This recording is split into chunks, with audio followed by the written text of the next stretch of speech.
Good afternoon and welcome to the Facebook Live session from MGM Children's at MGM Healthcare. Today, as you all know, we are going to talk about parenting tips for child safety. We have with us Dr. Nisha, the senior consultant from the Department of Pediatric Emergency. As before, as we have informed earlier, that Dr. Anita could not join us today due to an emergency that she has to be attending to. So we have with us Dr. Nisha to talk about parenting tips and child safety. Welcome, Dr. Nisha, for the session. So as we all know that we are in the midst of a pandemic, slightly coming over, but still we are all expected to stay in the confinements of our house safely. And to have children to stay inside the house, I'm sure every parent will agree that it's the most difficult task to keep them at home. Yes, even though we consider a home to be the most safest place for everybody to be, still there are a lot of aspects which could trigger a lot of accidents and potential hazards for children. So we're going to discuss more about it at length today. So we have with us Dr. Nisha, and ma'am, could you please explain to us what are the potential hazards for children at home? As you said very rightly, Ms. Hazel, um, we often think that the home is the safest place for children. It is in many ways. It provides a big safety net for children. However, there are a lot of potential hazards in a home, and these hazards are different across each age group. So I think when we discuss the potential dangers for a child, we need to look at each age group because it depends on their development at that time and what they are prone to do, and therefore what puts them in the line of danger. So maybe we'll look at it as dangers for a infant, that is babies less than 1 year of age before they start walking, and infant toddlers. Those are the another age where they are always exploring, the 2 to 3 and 4, 5 age group. And then the dangers expected by children in the school going age group, dangers potentially for adolescents. We'll look at it like that. Right. So when it comes to infants, newborns, we know that that's the most beautiful time for a family to be together. Yes, the parents are always looking at the baby, taking care of them, caressing them. Still, there are a lot of ways in which an infant also gets exposed to various, hazards inside the house. So we'll start with the basic thing about the feeding, possibility of aspiration or getting choked over food. Can you throw some light on that, ma'am? Yes. So, as many of you will know, we do recommend that babies up to the age of 6, not us, the WHO and all world organizations recommend that babies just get breastfed or formula fed up to the age of 6 months, exclusively breastfed. So, but even in this process, there are a lot of dangers that they potentially can have. As you said, babies can, even healthy babies, can have a risk of aspiration of feeds. If they vomit, the food can go, if they're in the wrong position, the food can go into the lungs. So what we need to do to prevent this is to advise all families, mothers and the other rest of the family, that after a baby is fed, babies should not be fed while lying down. I understand that many mothers are understandably very tired, but it is always good, and I think every pediatrician would always tell you, don't lie down and feed your baby because it is potentially increases the risk of aspiration. So feed your baby in at least a slightly slanting or sitting up position, and following that, it is important to burp your baby well. Burp your baby in the correct position, as your pediatrician will tell you, for a good amount of time till the baby burps, or for around 10 minutes till, and then put the baby down to sleep. Once the baby is put down to sleep, it is good to have a eye on the baby to know if the baby vomits, then you can easily pick up the baby immediately. So these are the ways you can prevent aspiration in babies. Don't allow babies, even when babies are fed through a feeding bottle, formula, it is always important to keep the position appropriate and burp them well after they're fed. So those are methods and ways to prevent aspiration. Right. Also, we've been hearing some news about unexplained reasons why an infant is found dead. What do you call it, ma'am? So there is a term called SIDS, sudden infant death syndrome. This was increased in significance in the West many years ago, and they had a few strategies. It was found predominantly that babies among mothers who smoke and or smokers in the house, that these were unexplained deaths. So apart from that, which is hazardous, it is important to put the this also a factor of burping, putting the baby back on the back when the baby sleeps. Okay. So, Sid, I think that is a very important point that we should all keep in mind as parents of infants. That there is we have to be extra careful, especially while handling infants, and the burping is another very important point aspect. What about tuli? In many traditions, babies are made to sleep in a tuli because they feel that they are very comfortable. They sleep for a longer time when they are put in a tuli. Does tuli itself cause any harm for the baby? I think yes, Tuli is a very traditional way of putting a baby to sleep. Definitely, it's got its benefits. It definitely, possibly a very comfortable way for a baby to sleep. However, I suppose one of the disadvantages it can potentially have is the Tuli's covers close around the baby, so it's not really, unless you're constantly watching the baby, it's maybe easy to miss a lot of subtle things that happens to the baby while the baby sleeps. So therefore, maybe it is a potentially safer concept to keep a baby on a flat area, like a bed with protection side rails, or pillows around the baby when the baby is sleeping. So yes, potentially, because the baby can be watched, so you can watch the baby if anything happens. Sometimes seizures and things like that happen in babies when and can go unobserved. Right, right. I'm sure that in a family with an older sibling, there is a lot of chances. I think the jealousy factor, the sibling rivalry itself plays a major cause of concern for an infant at home. How to handle that, ma'am? The sibling rivalry part. Yes. Um, yes, definitely. When a new baby comes into the family, regardless of the age of the child, not everybody, but many children do have sibling rivalry. Therefore, as a potential, if you're looking in terms of potential danger, why we have brought this into this picture is because we are saying that it is important to understand that this is a normal feeling for a sibling to have a little bit of anger. Then, if they in the younger age groups, say children with may tend to put things into the baby's mouth. So it's always good to supervise their interaction. A little bit of pinching, a little bit of rough handling, those are all potentially possible. These are not things that you should scold the older sibling about, because these are normal phenomenon that can happen, but a little bit of supervision. The sibling rivalry can be prevented by or can be addressed. It not may not be completely removed, but definitely you can help it by talking about the baby is that is yet to come when the mother is pregnant. Then as soon as the baby, so keep talking to the older child about this baby and keep giving them a lot of attention so that they don't feel like the lack of attention. Then it is important to ask the child, make them feel important by involving them in the care. Okay, you can do this for your younger sibling.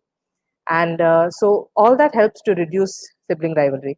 When a new baby comes into the house, it is important to remember that this newborn, probably just needs feeding, sleeping, and sleeping time and a little bit of safety measures. But the older sibling needs a lot more attention. Many people go the extra mile by many thoughtful visitors when they give gifts for the new baby. Always remember to give gifts for the older sibling. That removes a lot of sibling rivalry. And to prevent injuries and happening, it's important to keep interaction between the older sibling and the younger baby completely supervised. Right. So our viewers request you to post your questions on our comment section. So we will be taking the questions as and when it comes. So while we're talking about, yes, we did cover a lot of aspects on infants. Let's go into the most naughty phase in a child. The toddler phase. That is the phase where they start exploring. They would like to grasp things. They would like to see and try different things. So let's talk about the toddler phase, ma'am. So especially the moment when you know that your child is in the toddler phase, the first fear that a parent gets is she or he going to put anything inside his mouth? And we have to keep constantly watching that. So, what are the different hazards posed by ingesting, different things that is very commonly seen in a household? Yes. I think as pediatricians and especially in the emergency room, we see a spectrum of children, of things that children put in their mouths and brought ingesting a variety from over ingesting medicines to taking medicines that adults in the family are taking, to taking in magnets, button batteries, coins, pediatric emergency room physicians, intensivists, surgeons have seen a variety, and gastroenterologists would have seen a variety of things that children ingest. Now, why does this happen in this age group? So, it is like the developmental stages of walking that happens and talking. This is also a developmental age in children. At the age of 9 months, children learn how to pincer grasp, that is, put their thumb and forefinger together to pick up objects from the ground. So you will find them able to find the incredulously small things, and they're trying to constantly use this. It's a new skill, so they're going to use this. They're trying to pick up small things that you would not have even seen on the ground and put it in. And the second part of the development is that they explore their environment by mouthing objects. So both of these are normal things for children to do. Our job is to understand that this is normal. It is not important. It is, you can admonish gently, but it is not the child's fault. This is normal development. Our job is to protect them from all the potential hazards because of this normal development. So, to keep it simple, there are two golden rules. One, keep the area. So, a toddler is and the child is also at this age started walking and trying to explore, or crawling and exploring. So, in 2 seconds, the child will be in two different places. So, the two golden rules to follow at this time is always have a non-tired person constantly keeping an eye on the child, constantly, always, at any point of time when the child is moving, somebody should be constantly aware. So it is an extremely tiring job. Definitely it's very tiring for parents, and even more so for grandparents. So being aware of this, that this age group requires constant supervision, is something that is very important for parents. So there's one that is one aspect of it. The other aspect of it is to child-proof your house. I'm sure many of you have heard of this concept. This child-proofing comes into effect as the child starts to explore. So once they start crawling, so 8 months, 9 months onwards, many children have started exploring already, and they're putting things in their objects into their mouth. So child-proofing your house means keeping every potential object that the child can eat. Keep your floors and your surfaces that the child can reach clean. Second, every bit of medicine that anybody takes in the house has to be kept up in a high level cupboard with the key locked. Because many children beyond, as they grow older, they are able to manipulate objects. So they climb on things and open cupboard doors and then take something down. It's quite impressive what all they can do. So keep medicines and all medicines locked. And every person who takes medicines in the house should have a clear idea of how many medicines they've taken, how many is left in the box. So keeping them away, yes. Then the other thing that can commonly happen, as this is the pandemic, we have a lot of sanitizer around. So sanitizers, all house cleaning objects, please do the same thing to them. Keep them on a high level cupboard with the key lock, because it is just 2 seconds before that is ingested. When a child is exploring, everything can go into their mouth. The other things that go in are various objects on the ground. So a clean floor and a clean sheet spread when allowing the child to explore while keeping 2 eyes on the child is important. As I said, in the emergency room, we see children who have ingested a variety of things. So being aware that these things, now particularly in that group, so I mentioned magnets, coins, button batteries, safety pins, a variety of things. It's quite amazing what all can go into children's mouths. Of this, I would particularly raise your awareness about button batteries. Now, button batteries have a particular chemical composition that causes a lot of danger. There are a lot of objects that we can just wait. Once a child ingests, we just wait for it to be passed out. If it doesn't get blocked at various points, it will just pass out. But there are particular things that we should be very careful. There are these button batteries, which whenever they're ingested, cause a lot of potential danger, even in the few minutes that they're ingested. So to prevent this injury, it may be far, far safer to keep your home free of these button batteries. Second, there are very powerful magnets available these days. Magnets, ingestion a single magnet, sometimes, of course, your pediatrician, your pediatric emergency room physician will tell you more about it. But in the event of an ingestion, please don't give your child anything by mouth, because in the emergency room, we will have to decide what we can do, how soon we need to take it out. So if you give anything by mouth, it delays the procedure or it delays the treatment. So it is best to bring the child to the emergency room immediately. Another point recently that has come up in button battery session is that they found that honey alone in children above the age of 1 year, if they ingest a button battery, honey, the ingestion of honey is supposed to prevent the amount of damage a button battery.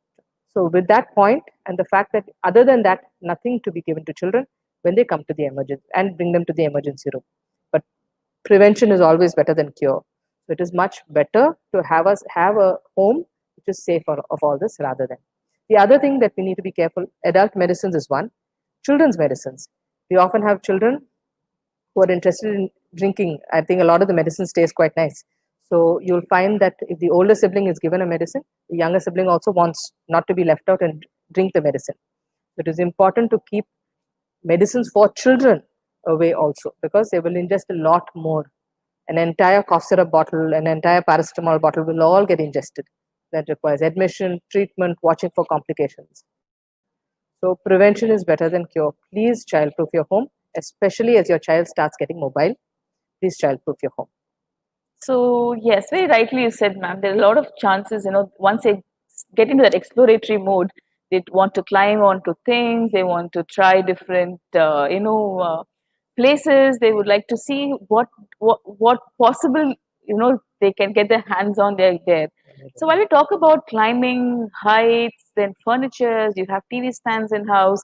Also, the moment a child starts walking, parents become so excited. They want to put them on, the walker, different types of walkers. So yes, furniture itself could pose a lot of hazard for kids. So can you explain more about that, ma'am? Absolutely. So part of childproofing your home is also to be aware of mobile things. Like, we've had a lot of children come to us with TV stand injuries. The mobile TV stands, the children, in their excitement and curiosity, they try to climb up on the TV stand. This, because of the center of gravity of the TV stand, it tends to topple over on the child, causing devastating injury. So it is maybe best to find a way to anchor these TVs in safe places so that children are not able to climb on them. In this particular regard, I'd also talk about children at the age when they are a little younger, when they are starting to turn over. Now, parents don't realize that once a child starts turning over, which is around the age of 4 months, that they start turning over, they turn over, and every time they do a new skill, they love to use that skill, it appears, so that they keep doing it. And they turn over so rapidly. So many parents will talk about allowing the child to lie on the bed, putting pillows around the child, and just turning to get a diaper change or something else, just turning to the one side and turning back to see the child has fallen off. So it is in that regard, it is best to be aware that children can turn so fast. So when children start turning over, one of the things that parents can do is to drop the size of the bed, keep the child on the floor or on a low mattress. That decreases your risk of injury. So that's another aspect of furniture and childcare. Then the third aspect is, yes, a lot of parents, especially when you have your first child, or maybe not, or maybe for all levels of children, that you're very eager to have them go from one developmental milestone to the other. So prior to the child actually learning to walk by themselves, many families encourage their children to be on walkers. So I think all over the West and in many studies have been done and found that walkers actually potentially quite dangerous. It is perfectly okay for the child to allow the child to develop and gradually get to the stage of them walking by themselves. We don't really need to speed up that process. Why walkers are dangerous is because they have wheels that with no brakes, so they just can spin out of control. And walkers have been known to spin across the floor and then go down a flight of stairs, causing a lot of damage to children. So altogether, walkers are not not such a good or safe idea for children. Children do develop their walking skills intrinsically. Right. Also, the potential hazard of kids, tumbling into a bucket of water, possibility of drowning inside houses. So, what about that, ma'am? Drowning. Yes, thanks, Hazel, for bringing that up. That's actually it's a significant potential hazard. I'm sure you have read newspaper articles of children drowning in shallow buckets of water. Now, what happens? So again, we go back to it doesn't require much of a depth of water to for a child when they're exploring to fall in, and because they can't call for help, death occurs by drowning. To prevent this, it is important, as I said before, to always have your eyes on the child. The second thing is to also know that whenever you have any water placed anywhere, it is important to have a cover on it, or a covered bucket of water, so that a child's access to even shallow little bit of water that you kept for washing something or storing water. In Chennai, when we have a water shortage, we tend to store water in buckets, but always keep the cover on. Right. Also, so we have pets. So let's come talk about the pets. Most of the families, who have a lot of pets. So a lot of time where the child is alone with the pet. What kind of potential hazards pets can also cause? Yes. That's a interesting point. I know actually pets are a I think there are some studies that show that pets are generally good as psychologically for children, but we have to understand each situation as it is. Definitely, although pet owners are very fond of their pets and trust their pets very well, remember that any situation can go out of control frequently. So there are two aspects. One is I'm sure that all pet owners who also have children pet owners have to be aware that they have to fully look after the health of the pet. That is, immunize the pet also with all the appropriate up to date vaccinations that will protect the family from getting any of those infections. Second, it is always good to supervise interaction between pets and babies, and always very important, babies, pets, and toddlers, because small things when a pet, even the most loving, docile pet, the most loving, caring, loyal dog, when exposed to pain, can react in a violent way. So it is always good to supervise the interaction between the pet and the thing, because neither of them are fully in control of their actions, and we can't blame them. So it is good always for having an adult to supervise